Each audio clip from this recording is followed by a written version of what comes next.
Alors, on va parler de l'introduction à ITIL Foundation V4. Déjà, comme agenda, on va aborder 5 aspects très importants. Premièrement, on va parler des concepts clés de la gestion des services. Nous allons aborder les 4 dimensions d'ITIL. Ensuite, le système de valeur de service ITIL. Nous allons parler des 7 principes directeurs d'ITIL qui sont les fondamentaux. Nous allons terminer par la pratique de la gestion des services avec des exemples et des cas pratiques. Avant d'aborder le vif du sujet, déjà, on doit savoir ce que c'est qu'ITIL. ITIL, abrégé, déjà, c'est Information Technology Infrastructure Library. C'est une collection de livres qui traitent de l'infrastructure des technologies de l'information. Il est bon à savoir que ITIL n'est pas une norme. Donc, ITIL, ce n'est pas une norme, c'est juste un guide de bonne pratique. Donc, chaque entreprise est libre de, de le mettre en pratique ou pas. Ce n'est pas une obligation, c'est un guide de bonne pratique. Le principal objectif de ITIL est d'améliorer de manière significative le service aux clients. Donc, lorsqu'on parle de service, on parle d'un moyen qui permet la création de la valeur. Nous allons voir un peu plus bas ce que c'est que la valeur.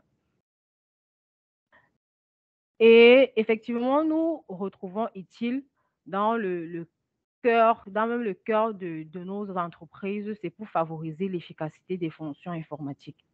Mais il est bon de savoir que ITIL n'est pas seulement utilisé pour les entreprises dont le chiffre d'affaires tourne autour de l'IT, de l'informatique. Non, ITIL peut être utilisé dans d'autres entreprises. ITIL nous permettra tous de positionner ces bonnes pratiques dans nos activités, à savoir améliorer le travail collaboratif, c'est-à-dire une bonne communication, promouvoir la visibilité, la transparence. Et qui dit bonne communication dit, dans une certaine mesure, atteinte des objectifs. Parce que si on ne communique pas bien entre les collaborateurs, il y aura beaucoup de loupés. Alors, ITIL également nous permet d'aligner les services liés aux technologies de l'information avec les besoins présents et futurs des métiers de l'entreprise et de ses clients. ITIL nous permet d'améliorer la qualité de service liés aux technologies de l'information, de réduire à long terme les coûts liés aux prestations de services, d'améliorer les interactions entre les partenaires et les fournisseurs. Parce que les interactions entre les partenaires et les fournisseurs est très sensible. Et également le facteur juridique qui plane autour. Donc, il faut bien comprendre ce que c'est avant de se lancer. J'espère que nous sommes alignés, tout le monde est sur la même longueur d'onde. Je ne vais pas trop vite, j'espère. Non, c'est très bien. Mais bon. D'accord. OK, on continue. Alors, on va aborder les concepts clés de la gestion des services. Déjà, avant d'aborder ces concepts clés-là, c'est quoi la gestion de services? La gestion des services est un ensemble de capacités opérationnelles spécialisées pour créer de la valeur pour les clients sous forme de services. Ici, la valeur est perçue comme l'utilité de quelque chose. Donc, si ce n'est pas utile, c'est l'utilité de quelque chose. Et le service ici, c'est un moyen qui permet la co-création de cette valeur-là, en facilitant les résultats que les clients souhaitent obtenir. Les concepts clés de la gestion de services sont très capitaux, car toutes les organisations qui appliquent cela car toutes les organisations peuvent appliquer ces concepts clés-là, indépendamment de leur nature ou de leur technologie sous-jacente. Donc, pas uniquement les IT. On a souvent tendance à croire que ITIL et notamment les concepts clés, c'est uniquement orienté IT. Non. ça peut être appliqué par tout le monde, toutes les organisations, indépendant de la nature de la technologie sous-jacente. Nous avons 5 concepts clés dans la gestion de services. Nous avons service et produit, qui est le premier concept clé. Le service permet la création de la valeur, comme j'ai dit plus haut. Le produit ici est conçu pour offrir de la valeur. Et la valeur est l'avantage perçu. C'est l'utilité ou l'importance de quelque chose. Le but d'une organisation est de créer de la valeur pour les parties prenantes. Donc, on peut voir comme parties prenantes les clients, on peut voir les utilisateurs, on peut voir les sponsors, voilà les différentes parties prenantes d'une organisation. Et le client peut être un utilisateur, alors qu'un utilisateur n'est pas forcément un client. Donc, il faut savoir faire la différence entre client et utilisateur pour pouvoir offrir le service même. Le deuxième concept clé, nous avons la création de la valeur. Donc, nous avons dit la valeur, c'est l'avantage perçu, c'est l'importance de quelque chose. Donc, toute organisation doit créer une valeur. Si elle ne crée pas de la valeur, c'est que, en fait, c'est qu'elle doit se poser des questions. Donc, elle doit se poser des bonnes questions. Fournisseur, troisième concept clé, fournisseur de services et consommateurs. Déjà, ici, il faut comprendre ce que c'est qu'un fournisseur de services et un consommateur. Lorsqu'une entreprise consomme, il est appelé consommateur de services. Et un fournisseur de services, il peut fournir des services à une entreprise ou à un individu.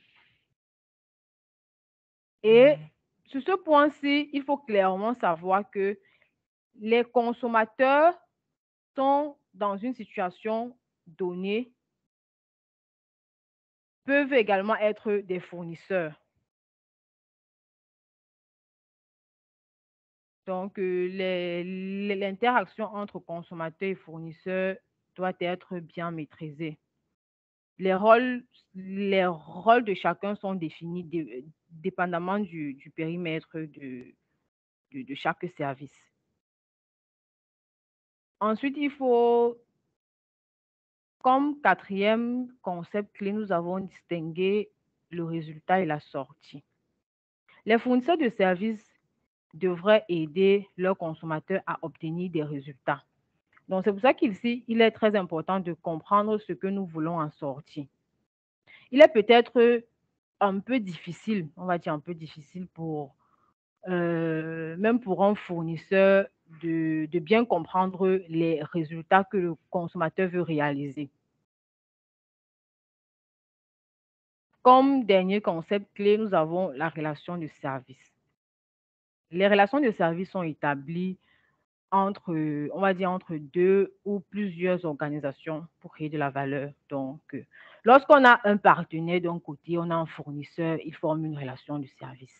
Lorsqu'on a un client, on a un fournisseur, ça forme une relation de service.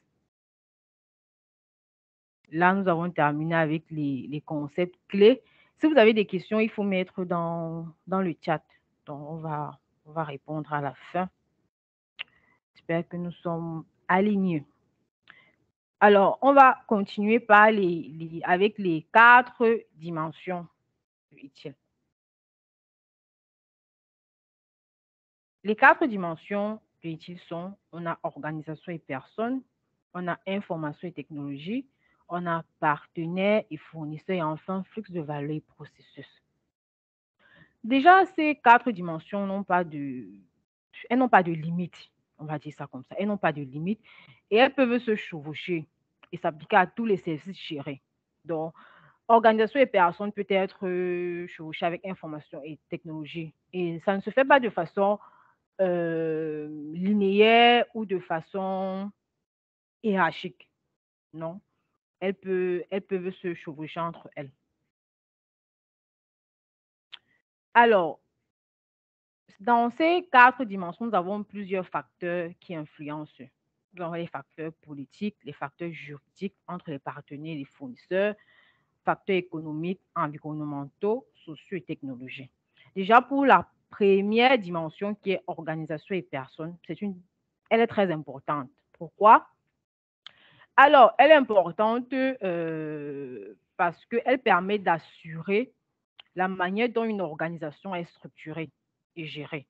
C'est-à-dire que dans une entreprise, chacun a son poste, chacun a son rôle et il faut bien structurer et bien recadrer le rôle et le périmètre d'intervention de chaque employé. Sinon, à la fin, on va s'embrouiller et puis tout le monde va faire tout et on va pas s'en sortir.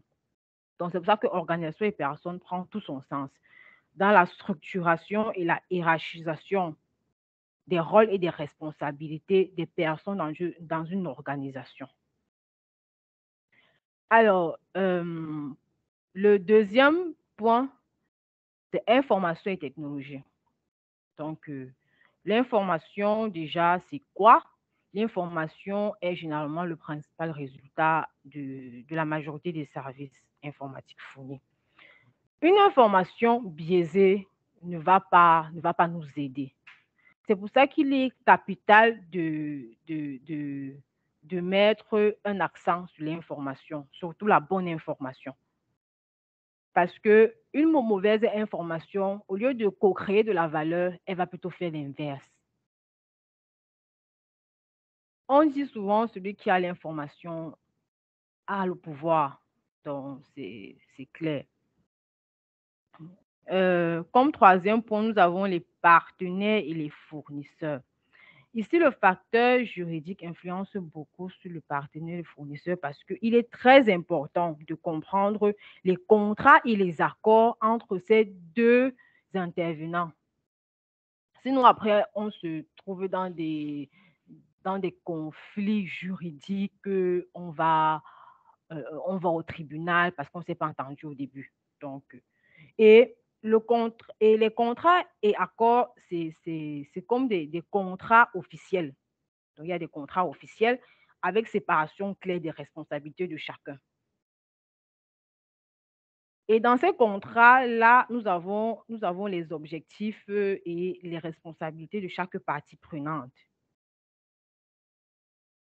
Et les deux partenaires ou le partenariat global est dans le but d'atteindre un résultat souhaité. Donc, on travaille en commun. Donc, c'est-à-dire, on a un contrat au début, on se dit, bon, j'aurai un service, vous allez me fournir un service comme ça, comme ceci, comme ça, c'est défini. On est d'accord, on signe le contrat et on commence à travailler, sachant qu'au début, on s'est dit ceci. Sinon, après, on va même aller au tribunal parce que l'accord n'a pas été respecté ou l'accord n'a pas été compris. Comme dernière dimension, nous avons les flux de valeur et processus.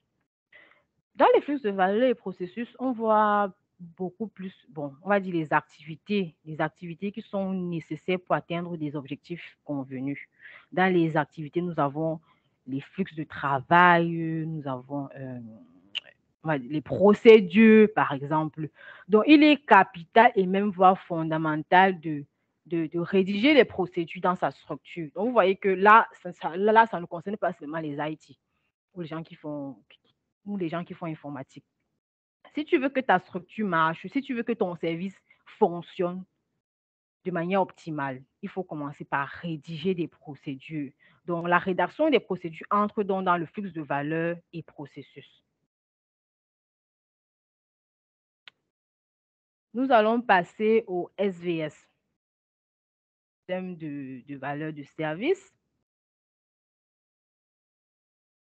Déjà, on a dit plus haut qu'un service est un moyen qui permet la co-création de la valeur. C'est ce qui a vraiment retenu sur le service. Alors ici, nous allons présenter les 5 activités du système de valeur de service. Déjà, pour permettre la création de valeur, tous les composants de l'activité de l'organisation doivent fonctionner ensemble en tant que système. Ici, nous avons 3 parties.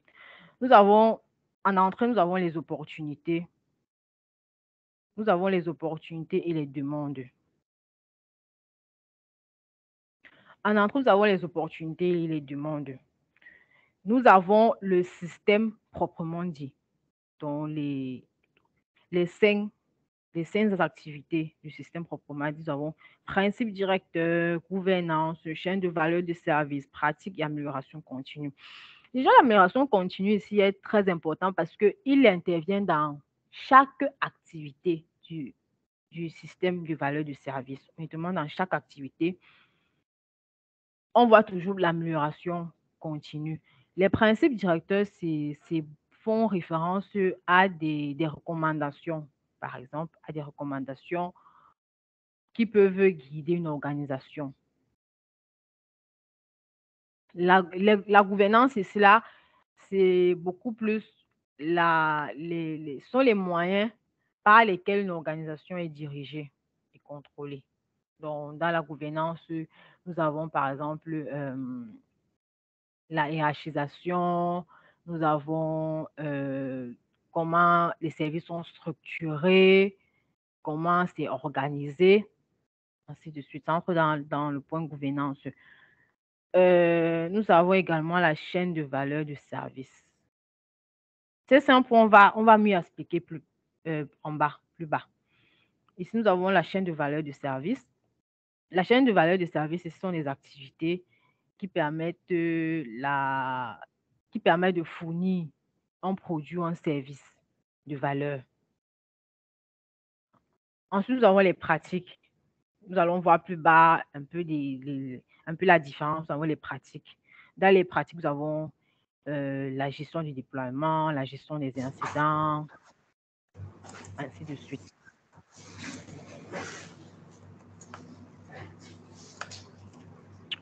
Alors, nous allons passer donc à la chaîne de valeur du service. La chaîne de valeur du service qui, je rappelle, est une activité du système de valeur de service cité plus haut.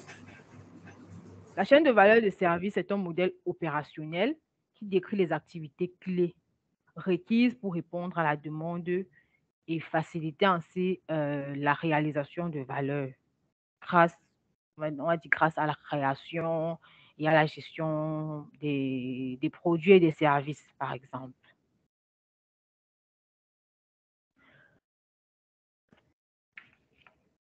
Nous avons 6 activités principales dans la chaîne de valeur du service. Déjà, ces 6 activités représentent toutes les étapes qu'une organisation va ou peut suivre pour créer de la valeur. Chaque activité contribue à la chaîne de valeur en transformant les entrées en sorties. Il est à noter que pour une activité, par exemple, on va dire pour engager, sa sortie peut être l'entrée d'une autre activité. Je vais prendre un cas un peu pratique pour expliquer. Également, ces activités ne sont pas réalisées de façon linéaire. Elles peuvent se répéter, par exemple. Ici, vous constatez, nous avons toujours une activité améliorée. Donc, pour dire l'amélioration continue, c'est dans chaque étape. L'amélioration continue, c'est dans chaque étape, chaque pratique, chaque niveau. Lors d'un projet, par exemple, il faut toujours avoir l'amélioration continue, même pour la création de nouveaux services. L'amélioration continue, c'est un peu partout. Alors, ici, nous avons comme première chaîne de valeur. On a déjà dépanné ça depuis. S'il vous plaît, coupez vos micros, s'il vous plaît.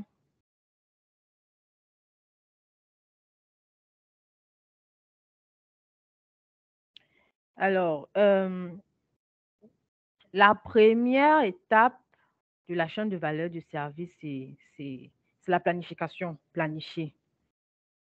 Comme son nom l'indique, c'est la planification. Par exemple, si par exemple je suis manager dans une entreprise et puis j'ai une ressource qui me manque, on a un projet, on veut lancer un projet, il nous faut quelqu'un. Ça veut dire qu'il nous faut une nouvelle ressource. Donc, on doit planifier ça. On doit planifier cela. Quel sera le budget alloué à cette nouvelle ressource en termes salarial? Est-ce que je dois prendre une personne qui doit entrer directement dans mon équipe ou bien je dois prendre, par exemple, le prestataire. Tout ça entre dans le point planification. Donc, la planification, c'est un peu le recadrage comme le cahier de charge. Donc, on recadre bien le périmètre. On se fixe clairement les idées sur ce qu'on veut. Deuxième, deuxième activité de la chaîne de valeur du service, nous avons engagé, qui est encore impliqué. Ici,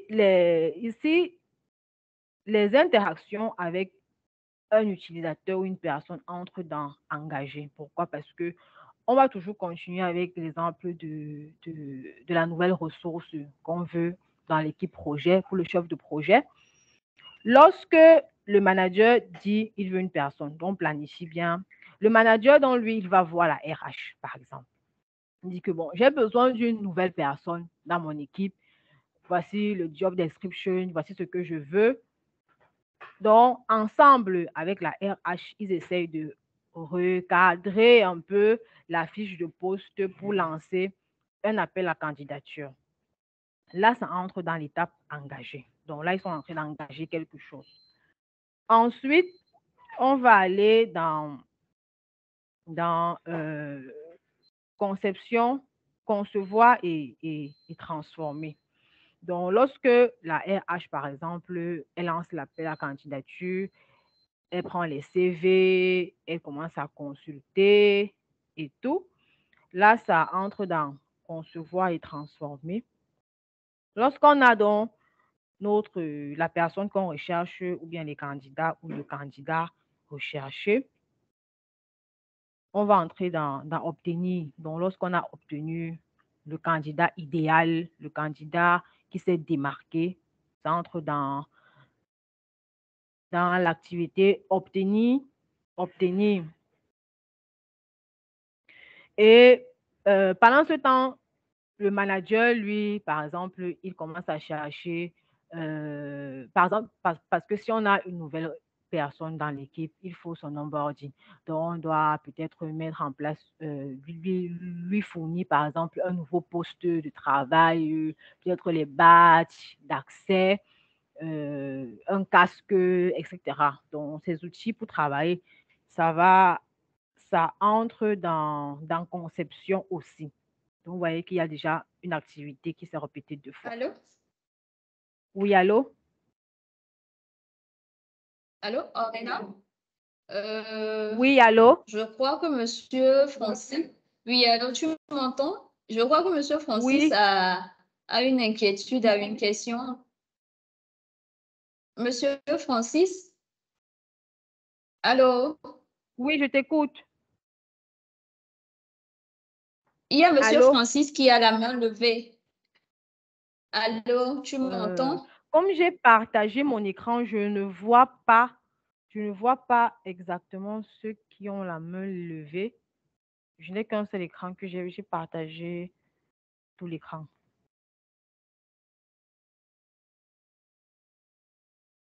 Bon, une seconde, euh,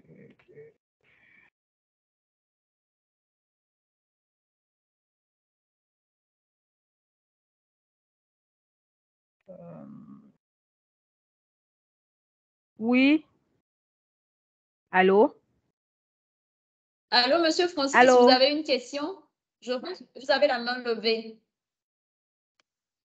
Bon, Monsieur Francis ne nous entend pas. On va continuer. On est là, tu peux continuer. Merci. D'accord, d'accord.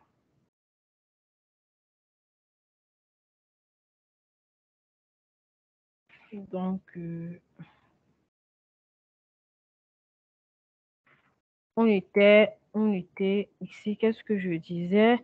Je disais que lorsque le manager, par exemple, demande les nouveaux postes pour le collaborateur, nouveau collaborateur, la souris, l'écran, ça entre dans concevoir.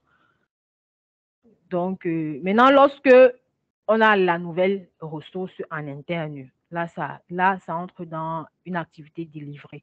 Délivrée, mais qui peut aussi être livrée. Donc, un peu comme une sorte de livrable. Ça entre beaucoup plus dans cette activité-là. Ici, vous voyez que plusieurs personnes ont interagi. Allô? Il y a eu... Allô? Oui, votre écran n'est plus partagé. L'écran n'est plus partagé. Oui.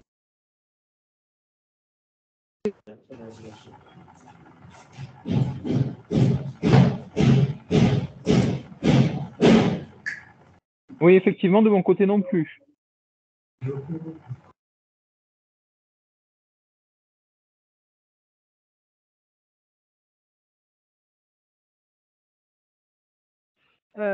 Ok, je partage, je repartage.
Alors, vous m'entendez? En attendant que Ornella ne partage son écran, si vous avez des questions, vous pouvez le mettre sur le chat et à la fin, on se fera le plaisir de vous répondre. Merci.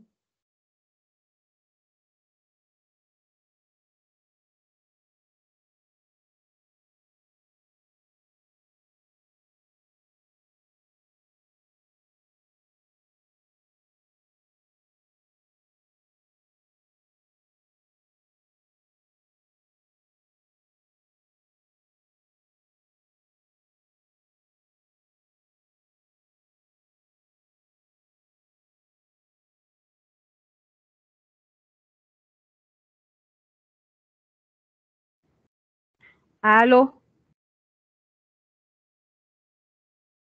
Allô? Allô, Allô? Ornella? Oui, vous, est-ce que vous voyez mon écran? J'ai été coupée un Oui, moment. maintenant c'est bon.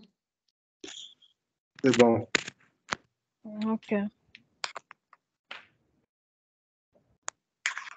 Donc, on a été beaucoup coupé. Donc, j'étais en train d'expliquer les chaînes de valeur de service. Donc, j'étais en train de dire que ces activités représentent les étapes qu'une organisation doit suivre pour créer de la valeur.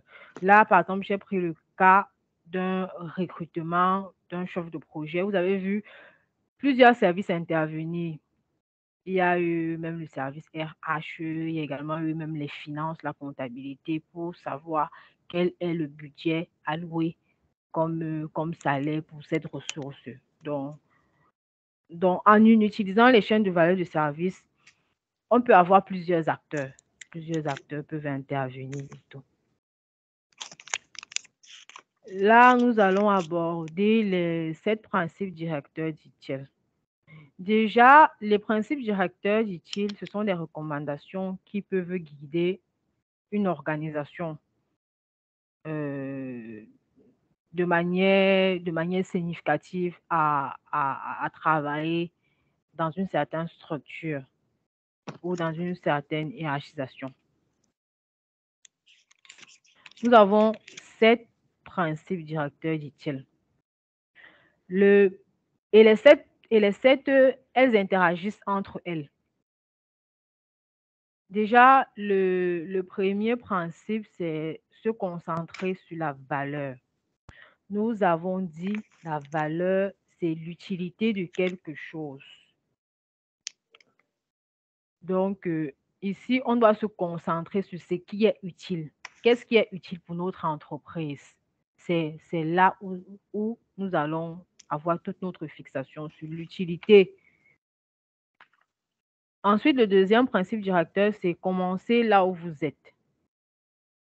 Ici, plusieurs personnes font beaucoup d'erreurs. Donc, par exemple, ils arrivent, par exemple, dans une société ou bien pour un nouveau poste, s'il y avait quelqu'un avant lui, certaines personnes vont dire non, on va tout casser, on va tout recommencer pour que je puisse comprendre mieux et tout. Non, ça sont pas des bonnes pratiques parce que il ne faut pas partir de zéro pour construire ce qu'on veut. Il faut se baser sur ce qu'on a déjà, on étudie l'existant et je suis sûre que on peut faire sortir de là vraiment de très bonnes choses. Par exemple, vous arrivez dans une nouvelle infrastructure, vous êtes pris, par exemple, pour un nouveau poste dans une nouvelle infrastructure, vous arrivez, vous n'êtes pas demandé qu'on casse toute l'infrastructure pour que vous puissiez comprendre où le câble s'il passait ou bien ou non. Ou bien, si vous arrivez dans un service administratif, vous n'allez pas demander qu'on remette tous les comptes à zéro pour que non. Vous allez devoir étudier l'existant, étudier ce qui est déjà là pour pouvoir améliorer et apporter votre expertise également. Le troisième principe directeur est progresser itérativement avec des commentaires. Ici, n'essayez pas de tout faire, en fait. N'essayez pas de tout faire en même temps. Même les énormes initiatives doivent être accomplies de manière itérative. Le quatrième point, nous avons collaboré et promouvoir la visibilité. Dans collaborer et promouvoir la visibilité, nous avons le travail ensemble, nous avons le travail collaboratif, qui sont des points très, très importants lorsqu'on veut atteindre les objectifs dans une entreprise. Travailler ensemble, collaborer ensemble, communiquer, ce sont des points capitaux.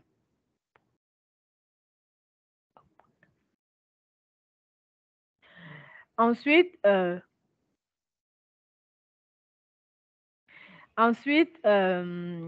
dans collaborer et promouvoir la visibilité, nous avons, j'ai bien dit, travail en groupe. Il y a certaines personnes qui n'arrivent pas à travailler avec des collaborateurs, à communiquer. Pourtant, c'est vraiment capital pour l'atteinte des objectifs. Ce sont les points capitaux. Alors, nous avons avancé par itération.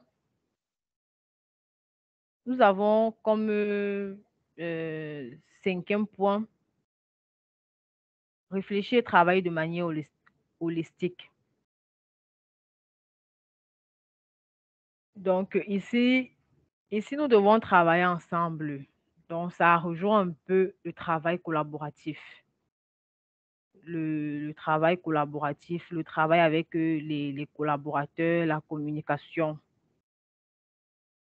Donc, ici, nous avons le sixième point, rester simple et pratique. Donc, opter pour la simplicité et rester pratique.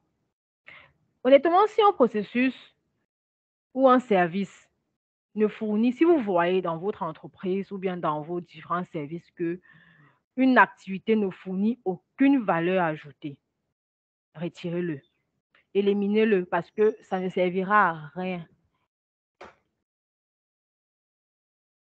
Parce que ça ne servira à rien.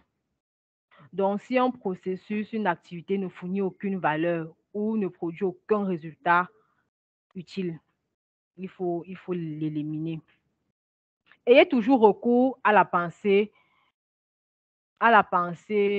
je vais dire peut-être axée sur les résultats pour trouver des solutions pratiques. Et surtout, restez simple. Donc, la simplicité, c'est la meilleure des choses.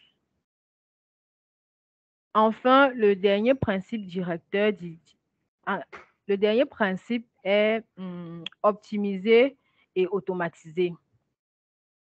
Déjà, on ne peut pas automatiser si ce n'est pas optimisé. Là, nous sommes d'accord, on peut pas automatiser quelque chose même qui n'est pas optimisé.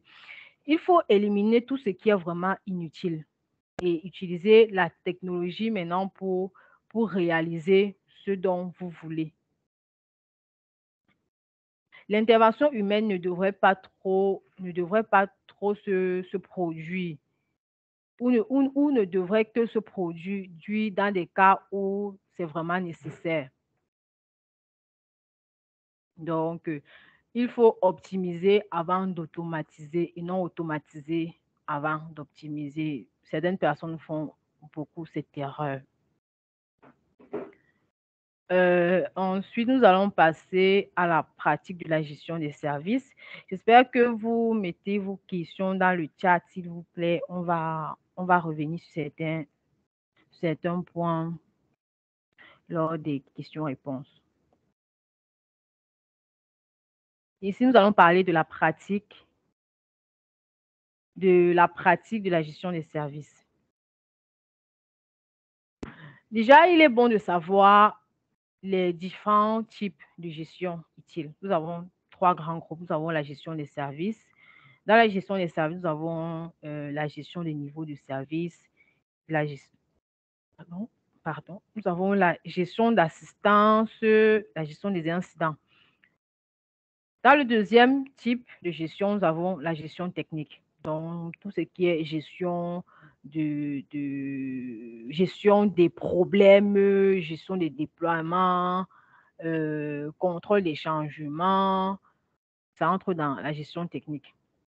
Et enfin, nous avons la gestion générale. Mais dans notre cas, nous allons beaucoup plus nous attarder sur la gestion des services et la gestion technique. Alors, dans la gestion des services, nous avons plusieurs types de gestion. Nous avons déjà la gestion des incidents. Alors, c'est quoi un incident? On va dire que un incident, c'est une interruption d'un service, une interruption imprévue. Je souligne bien sur le terme imprévu d'un service qui réduit la qualité du service ou bien ça coupe le service là direct. Par exemple, on va en reparler plus bas. Donc, dans la gestion des services, l'objectif est de réduire de manière considérable les incidents qui peuvent réduire la qualité d'un service ou interrompre de manière temporaire un service. Nous avons la gestion des problèmes. Un problème, c'est une cause. C'est la cause d'un ou de plusieurs incidents. Donc, lorsqu'un incident se répète plusieurs fois, ce n'est plus un incident. C'est un problème. Alors, dans la gestion des problèmes, l'objectif ici est de réduire les impacts des incidents en identifiant les causes réelles qui peuvent impacter cela. Donc, on va probablement trouver même des solutions de contournement et ce qui va avec pour essayer vraiment de réduire les problèmes. Donc, là, nous allons expliquer quelques gestions de services ici. Ici, on a le contrôle du changement, par exemple. Déjà, dans le contrôle du changement, nous avons plusieurs types de changements.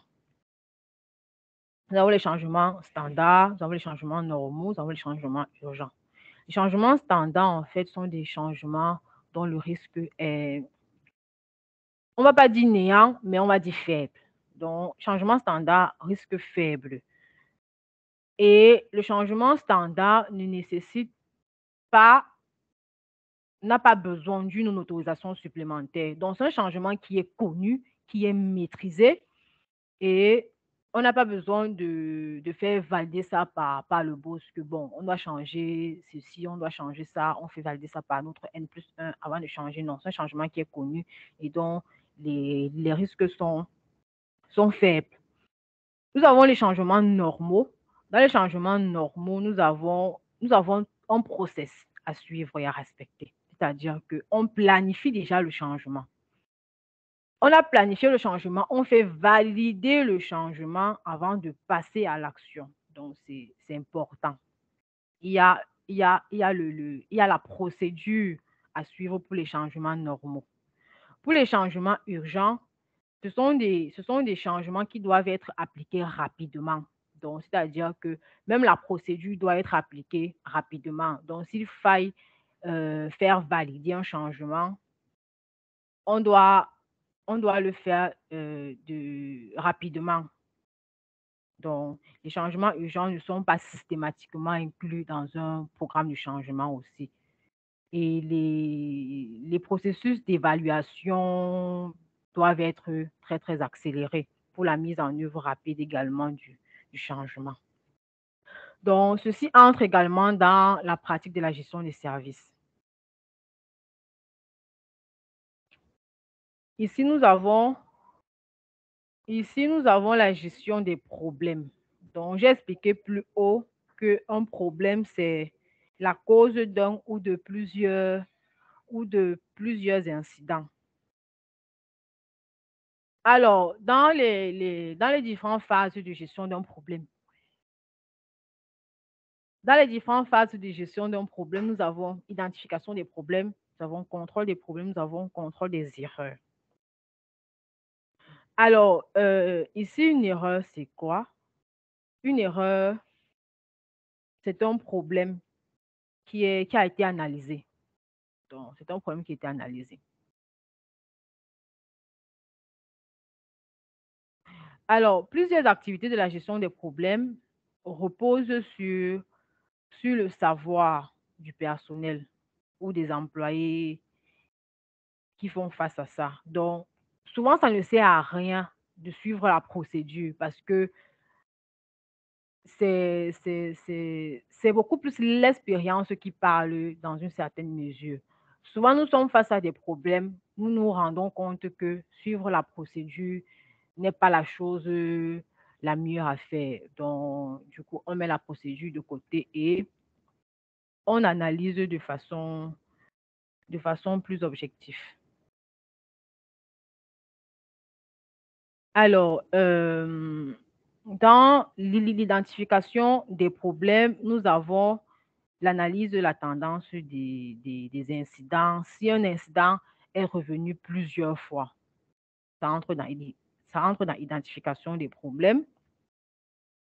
Nous avons la gestion majeure, l'identification du risque de reproduction d'un incident. Au niveau du contrôle du changement, au niveau du contrôle des problèmes, nous devons contrôler le périmètre. Est-ce que l'incident là arrive de façon récurrente ou c'est juste la première fois? Mais c'est la première fois, c'est que c'est pas un problème, comme j'ai dit. Un problème, c'est un incident qui s'est répété plusieurs fois. Et enfin, nous avons le contrôle des erreurs. Donc, on a le contrôle des erreurs, donc on peut avoir l'analyse des problèmes, on peut avoir la documentation des solutions de contournement, on peut avoir la documentation des erreurs connues. Et une erreur connue, c'est un problème qui a été analysé, mais qui n'a pas été résolu. Donc, que la gestion des problèmes permet de réduire de manière significative les causes réelles et potentielles des incidents. Donc, si la gestion des problèmes est maîtrisée dans votre organisation, dans votre service, vous aurez de moins en moins des problèmes ou des incidents. Et on va aborder la gestion des mises en production dans les différents environnements. Ici, d'abord, le but de la... Oui, allô? Allô, tout le monde m'entend toujours? Oui, très bien. Oui, on t'entend très bien. On t'entend, on est là. Je parle trop très vite. bien. Je parle trop vite ou c'est Non, bon, non, ça va. tout le monde? Ton OK. rythme est bon. Donc, dans la gestion de la mise de production, déjà, le but de la pratique de la gestion des mises en production, c'est de mettre à disposition les services et les fonctionnalités nouveaux ou modifiés. Donc, ici, nous avons, qui dit gestion de production, dit gestion de déploiement, gestion des incidents et ce qui va avec. Donc, dans la gestion de production, nous avons la planification, nous avons le planning, nous avons les contrôles, nous avons les tests, nous avons le déploiement. Donc, c'est vrai, c'est un peu en désordre, mais voilà un peu de façon sommaire tout ce qui entre dans la gestion de la mise en production. Alors, ce qui est à retenir dans ITIL, donc si nous quittons ce webinaire et ce qui a à retenir sur tout ce que j'ai dit, c'est que ITIL nous permet d'améliorer le travail collaboratif, de gérer de façon efficace les changements dans nos services, de créer de la valeur. La valeur, c'est l'utilité de quelque chose, l'avantage, l'importance de quelque chose. De mieux gérer les interactions entre les partenaires et les fournisseurs pour qu'on ne se retrouve pas avec des conflits juridiques, etc. Donc, la liste est plus longue, mais voilà globalement l'introduction à ITIL et les 5 points importants à comprendre.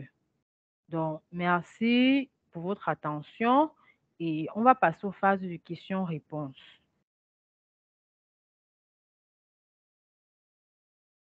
Alors, Ah, merci Ornella oui. merci pour cette présentation. Merci à tous pour votre attention.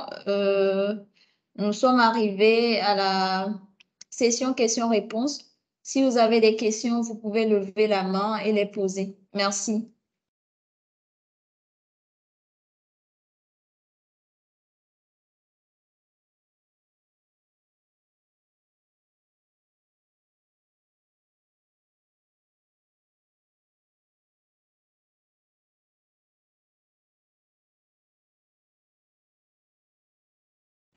Allô, il n'y a pas de questions.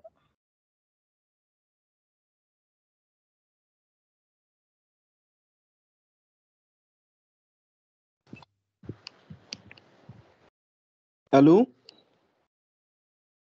Allô? Oui, allô, Monsieur Mohamed. Oui, bonjour madame, j'ai une question s'il vous plaît. Allez-y. D'accord. En tout cas, vraiment merci pour cette excellente présentation. Alors, ma question est la suivante. Alors, je suis une organisation. Quels sont les éléments à mettre en place pour définir en fait un cadre référentiel qui est utile pour mieux gérer mes services?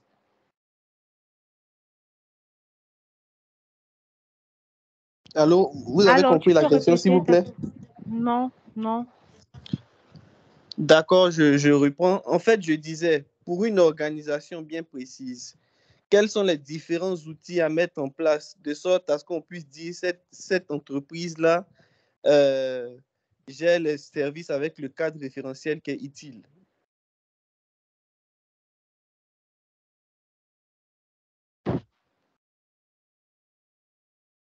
Allô? Allô?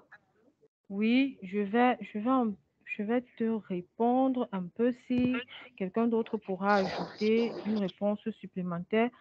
Déjà, On a dit utile, ce n'est pas une norme. Utile, ce n'est pas une norme. Utile, c'est un guide de bonne pratique. Donc, dans votre entreprise, dans votre organisation, vous pouvez utiliser utile. Et même dans tout le modèle utile, vous n'allez pas, certaines ne respectent pas tout ce que utile dit. C'est en fonction de tes besoins, en fonction de ta valeur, en fonction de ta politique d'entreprise. Il y a un aspect sur utile que tu vas devoir respecter. Je ne sais pas si j'ai un peu répondu à ta question, mais utile, c'est pas, en fait, ce n'est pas une obligation, ce n'est pas une norme, ce n'est pas que, bon, telle entreprise, vous êtes obligé, non, c'est beaucoup plus, est-ce que vous voulez utiliser les bonnes pratiques d'utile? Donc, c'est un peu comme des conseils, on vous donne des conseils et maintenant, vous voyez si vous allez les appliquer ou pas.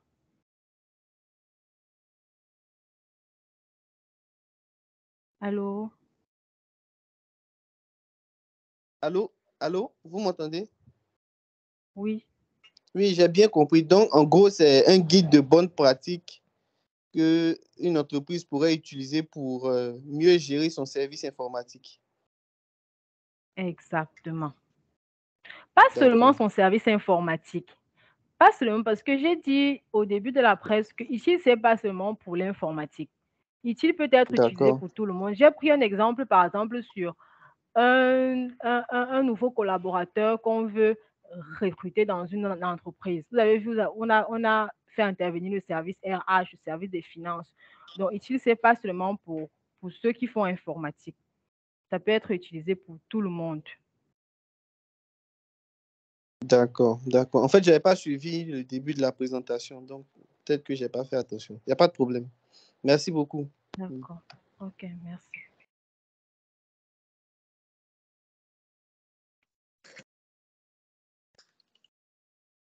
Allô? Allô? Oui, allô? Oui? Allô? Oui, allô, bonjour madame. Oui, bonjour. Je crois que vous avez une question. Vous pouvez Oui, j'ai aller. une question. OK, merci. Je veux beaucoup plus m'appesantir dans la gestion des incidents. Pas la gestion des incidents. Bon, vous savez que dans notre domaine, c'est une pratique. En fait, je veux dire que c'est une activité courante. Je ne sais donc pas s'il y a des outils que vous pouvez nous proposer dans le cadre de la gestion des incidents.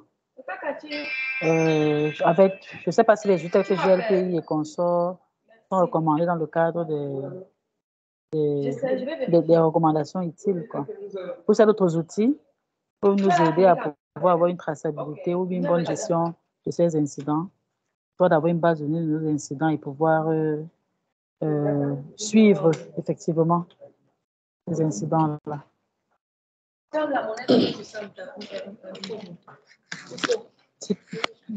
Allô? Allô? Oui, Alors, oui, j'en ai terminé. je vais essayer d'apporter une petite réponse à votre question. Déjà, pour la gestion des incidents, on a dit dans la formation qu'un incident, déjà, c'est une interruption imprévue d'un service. On peut avoir des outils. On peut avoir des outils, mais tout dépend du type d'incident. Et il faut savoir comment gérer ces incidents-là. Donc, par exemple, on peut avoir, si c'est que vous avez une organisation ou bien une infrastructure avec des équipements, c'est-à-dire des ordinateurs, des routeurs et tout, il faut mettre en place un système de monitoring. Ça aide également dans la gestion des incidents. Même au niveau du troubleshooting, vous voyez que vous allez vous référer à ces outils de monitoring-là pour pouvoir mieux trouver la solution à votre problème. Donc, dans la gestion des incidents, si vous avez une infrastructure informatique, il faut mettre en place des outils de monitoring. Il faut mettre en place des outils de ticketing. Vous avez par exemple parlé du GLPI qui permet également de suivre un ticket. Ça, c'est juste quelques petits exemples. mais tout dépend de ce que vous voulez gérer. Et en fonction de ce que vous voulez gérer, on peut apporter une réponse plus pointueuse dessus. Donc, voilà.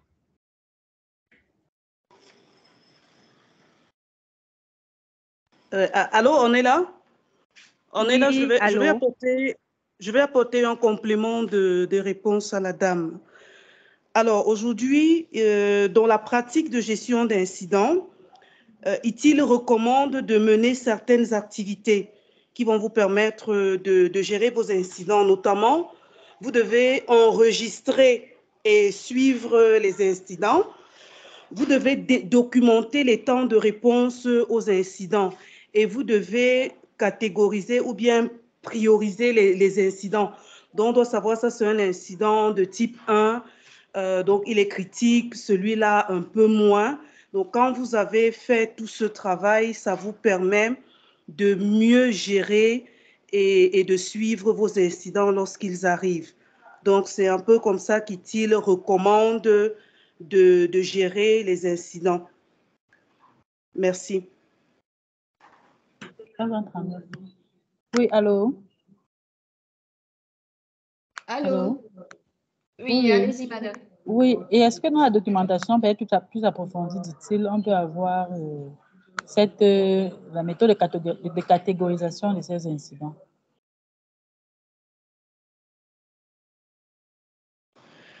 Bien sûr, vous pouvez prendre attache avec nous et nous pouvons vous accompagner dans ce sens. Il n'y a pas de problème. OK, merci. OK, merci beaucoup. Merci à vous aussi. Il y a M. Tidiane qui a la main levée. Monsieur, vous pouvez y aller. Oui, bonsoir à tous.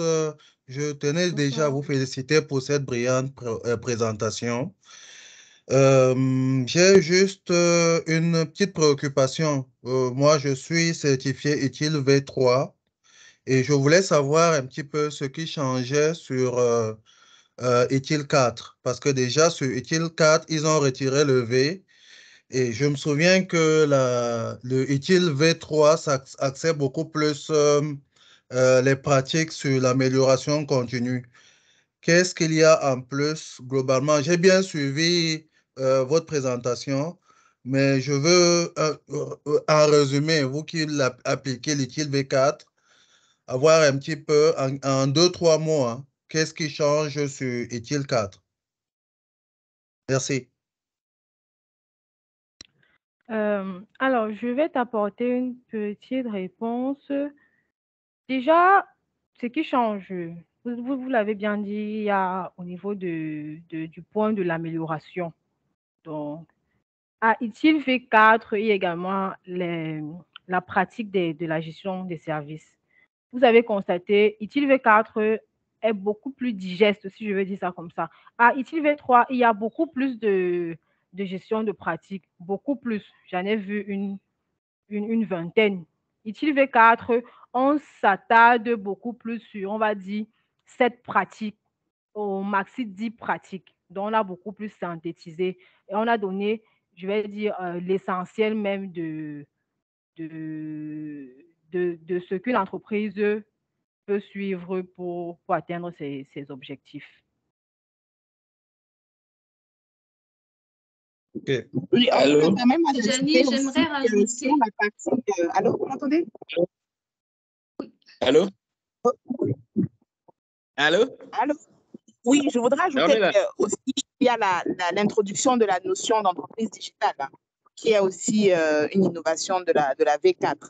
On tient en compte la montée en puissance du digital, l'entreprise numérique, et ce sont des notions qui sont introduites dans la V4 également. Allô? OK. Allô? Allô? Oui. Allô? Allô? Oui, si je pourrais rajouter, Tidjani, la V4 également s'appuie principalement sur le système de valeur de service, ce qui veut que chaque entreprise se concentre sur la création de valeur pour ses utilisateurs, pas juste créer un service qui soit, je ne sais pas moi, créer une voiture qui a 4 portières, mais s'arranger à ce que si Tijani est un utilisateur qui a besoin que de 2 portières, on lui crée une voiture à 2 portières, on n'en fait pas plus. On ne cherche pas à convaincre l'utilisateur que ce que nous créons est bon pour lui, mais on co-crée la valeur avec l'utilisateur. Ok, merci Joyce. Ok. Oui, allô? Je crois qu'il y a une autre question de M. David. Bonjour, M. David. Bonjour, c'est plutôt un avis d'information. Vous m'écoutez? Oui, oui. D'accord. Donc, en plus de ce que Ornella a dit, Joyce et puis Patricia, la V3, il y a un changement profond de la V3 à la V4. La V3, est-il jusqu'à la V4, est-il été concentré sur l'approche processus? Donc, avec V3, vous avez 27 processus. Et quand on passe à la V4, il y a un changement total. Donc, on ne parle plus de l'approche processus, on est concentré, bien évidemment, sur la notion de création de valeur. Donc, ITIL 4, c'est une révolution totale en matière de gestion de services parce qu'on est concentré sur la création de valeur. Et ITIL 4 crée la valeur pour l'entreprise. Et contrairement à la version 3 qui était beaucoup plus focalisée sur les processus IT, la version 4 se concentre, comme Ornella l'a dit en début, sur la gestion de l'entreprise globalement. Donc, comment est-ce qu'on crée de la valeur dans une entreprise? Et c'est pour ça que les pratiques, on parle de notions de pratiques qui sont concentrées. Les pratiques sont divisées en 3. Il y a les pratiques de gestion générale de l'entreprise. Donc là, avec ITIL 4, c'est un outil pour gérer l'organisation dans son ensemble dans le contexte de l'économie numérique. Donc, bien évidemment, comme Patricia l'a dit, la transformation digitale est prise en considération, la création de la valeur en intégrant tous les aspects de l'entreprise, et le volet technologique et le volet non technologique. Donc, voilà l'ajout que je peux apporter à tout ce que les autres ont dit là-dessus. Donc, pour celui qui a fait V3, quand vous êtes dans V4, le seul lien que vous avez entre V3 et V4, ce sont les pratiques. Donc, vous allez retrouver certaines pratiques que vous aviez dans V3, dans le volet pratique, mais il y a beaucoup de choses que vous n'allez pas retrouver. Donc, c'est pour ça que toute personne qui a fait la version V3, absolument, il est conseillé de refaire la formation sur la version V4. C'est un changement total. C'est une disruption, si on peut le dire comme ça. Merci. Merci, David. Merci pour ton apport. David est un de nos experts en ITIL. Merci pour cette précieuse contribution. Il y a d'autres questions? Si vous avez d'autres questions, vous pouvez lever la main et les poser.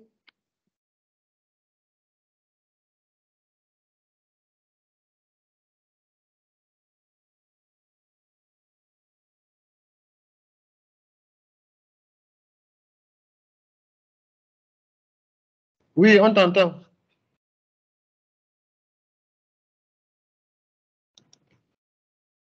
Alors, vous avez d'autres questions? Il y a d'autres questions, vous pouvez lever la main et les poser.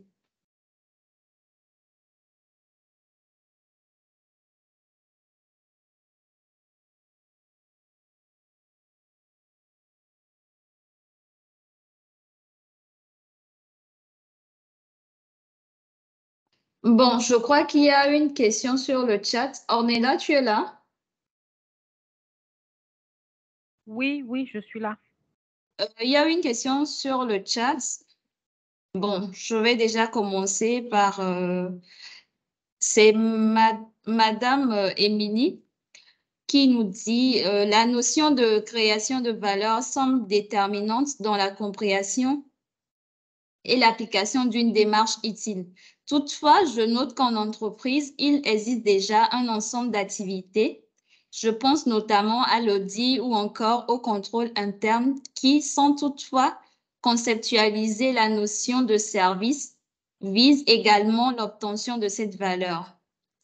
De même, des référentiels et démarches comme COBIT ou Lean Six Sigma se penche aussi sur cette problématique. Du coup, ma question est celle de savoir quel est le positionnement et éventuellement la plus-value, dit-il, par rapport à ces référentiels.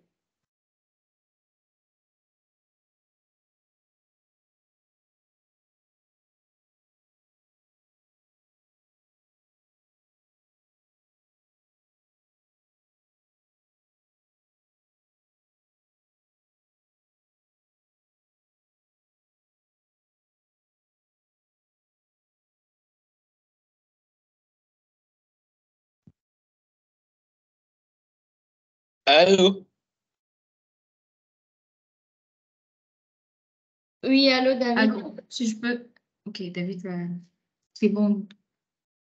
Non, Joyce, tu peux y aller. Je crois que David a son micro fermé déjà. Tu peux y aller si... Ok, bonsoir tout le monde. Déjà, je pense que la différence entre, on va pas dire une différence, tous ces référentiels-là, on va dire ça se complète. Et là, lequel choisir, cela réside dans les objectifs. Quel est l'objectif visé par l'entreprise? Quel est le but? Vous pouvez décider si vous allez vers COBIT ou vers ISO, vous voulez certifier l'entreprise. Oui, allez vers ce sens-là. Mais après, derrière, c'est plus trouver quel est le but, trouver pourquoi est-ce que vous décidez de choisir soit ITIL ou bien COBIT ou alors autre chose. Mais il a précisé que ITIL, c'est dans le cadre, ITIL est un peu plus global, c'est-à-dire la gestion des services informatiques, la gestion des utilisateurs, la gestion du centre de service et tout ce qui va avec.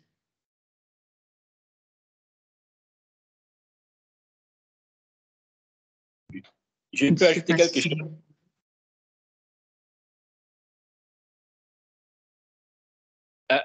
Allô? Oui, David. Oui, allô, David. La question est très pertinente et puis merci Joyce pour la contribution que tu as faite qui est très pertinente. Donc en réalité, il y a beaucoup de pratiques dans le monde de l'amélioration des entreprises et chaque pratique a généralement une visée très importante, apporte quelque chose de valeur dans l'entreprise. Comme elle a dit par exemple l'Audi, COBIT, Six Sigma qui est vraiment concentré sur la qualité, Lean, ainsi de suite pour l'amélioration et qui contribue bien évidemment à créer de la valeur et ajouter quelque chose à l'entreprise. Mais non, la question que j'ai suivie, c'est que quel est l'apport d'ITIL et comment ITIL se positionne et quelle est la plus-value si vous avez déjà même ces pratiques-là dans l'entreprise d'avoir ITIL. Je pense que vraiment ITIL, la version 4 d'ITIL, c'est une révolution en termes de pratiques, de bonnes pratiques et ITIL 4 a pris soin d'intégrer toutes les pratiques qui existent dans l'entreprise pour permettre à l'entreprise de se focaliser sur la création de valeur de manière globale dans l'entreprise. Par exemple, avec ITIL, avec les 34 pratiques de ITIL, ça permet que si vous êtes en train d'utiliser, par exemple, Six Sigma, vous pouvez l'intégrer à l'intérieur. Si vous avez COBIT, vous pouvez intégrer à l'intérieur, mais cette intégration-là, ce n'est pas pour intégrer. L'intégration que vous faites, c'est vraiment pour se rassurer qu'en intégrant quelque chose, en prenant une pratique quelque part, que ce soit focalisé sur la création de la valeur pour l'entreprise. Donc, la différence entre ITIL et les autres, ou la plus-value d'ITIL, c'est qu'avec ITIL, vous êtes certain que vous allez concentrer toute l'organisation et toutes les parties de l'organisation à la création de la valeur. Et cela se fait notamment à travers le système de valeur de service, qui est une notion qui intègre, comme je l'ai dit, qui a pris le soin d'intégrer toutes les plus-valeurs qui existent dans les autres bonnes pratiques, notamment management de projet, COBIT, Six Sigma, Lean, Agile et plein d'autres encore. Donc aujourd'hui, avec ITIL, c'est comme si vous avez un cadre dans lequel vous intégrez, vous prenez tout ce qui est bon ailleurs pour permettre à l'entreprise de créer de la valeur de manière continue dans le contexte de l'environnement digital. Donc, à l'heure où nous parlons tous de transformation digitale, donc à l'aide de l'économie, à l'aide de la 4e génération, de la 4e révolution numérique. Donc voilà l'apport aujourd'hui de ITIL, comment il se positionne. Merci. Merci David pour ton apport, merci. Merci Joyce. Vous avez d'autres questions? Nous sommes toutes oui, vous pouvez poser vos questions, levez la main, posez vos questions. Merci.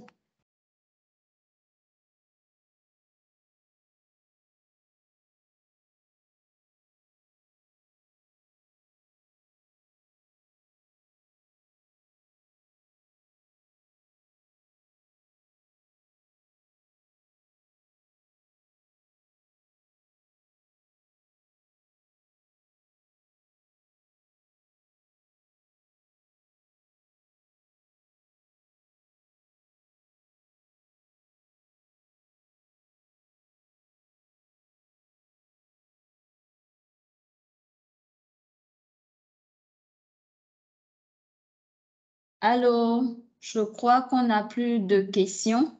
Déjà, je vous remercie d'avoir participé à cet événement que nous avons organisé pour ce mois de mars et à l'occasion de la Journée internationale de la femme. Nous aurons encore d'autres présentations, d'autres formations. Déjà, sur la semaine prochaine, je vous enverrai les invitations par mail et vous pouvez déjà commencer par vous inscrire.